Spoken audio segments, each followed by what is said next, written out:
நான் சொல்லும்போது காலை மட்டும் வைங்க. சரிங்களா? லைட்டாக கால் மெய்தில் இப்போ இவ்வளோ நேரம் எப்படி வச்சுக்கலாம் அதே மாதிரி வைங்க. போகலாம். நம்ம ரோட்டுக்கு வாங்க. எக்காரணம் கொண்டு மிதிச்சிடக்கூடாது. சரிங்களா? போகலாம். நம்ம ரோட்லேயே போகலாம். ஸ்டடி பண்ணிக்கணும். சரி, எக்காரணம் கொண்டும் எக்ஸிலேட்டர் மிதிச்சிடாதீங்க.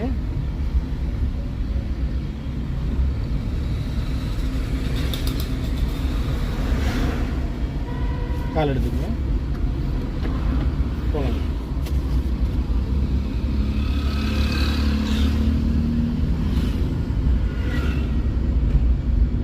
நீங்கள் இந்த ஸ்டியரிங் கண்ட்ரோல் இப்போ பிடிக்கிறீங்களே, இதே மாதிரி நிதானமாக பிடிச்சிங்கன்னா நீங்கள் சீக்கிரம் கற்றுக்கலாம். உங்களுக்கு அந்த 15 நாள் தேவைப்படாது.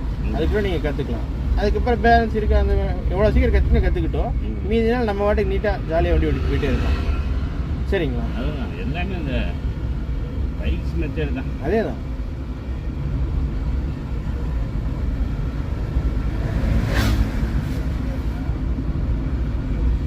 நம்ம ரோட்டில் போகலாம். உங்களுக்கு எப்போ யாரை பார்த்து பயமாக இருக்கோ ஹார்ன் அடிங்க.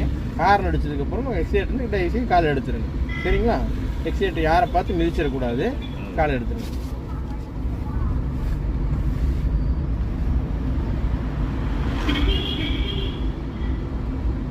ஹார்ன் அடிங்க. சைக்கிள் காருக்கு ஹார்ன் அடிச்சுக்கங்க. அந்த நடந்து போகிற மாதிரி ஹார்ன் அடிங்க. அவங்களாம் ரோட்டில் வரமா நடந்து போகிற மாதிரி இருக்கும். டக்குன்னு ரோடு தாண்டுன்னு திரும்பி நின்றுக்குவாங்க. கரெக்டு தானே? நம்ம ரோட்டில்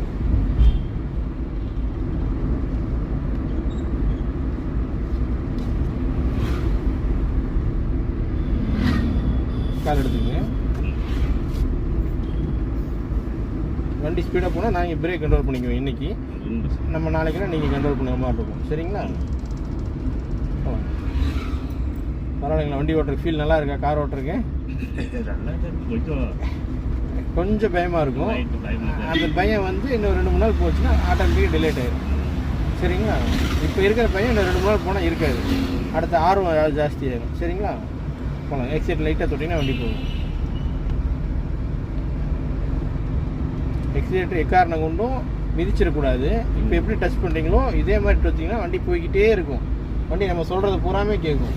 மிதிச்சிங்கன்னா வண்டி சொல்கிறத நம்ம கேட்குற மாதிரி ஆயிடுவோம். சரிங்களா? இண்டிகேட்டர் லெஃப்ட் போட்டுங்க. நம்ம லெஃப்ட்டு போகணும். லெஃப்ட் இண்டிகேட்டர் லெஃப்ட் போடுங்க. கால் எடுத்துக்கங்க.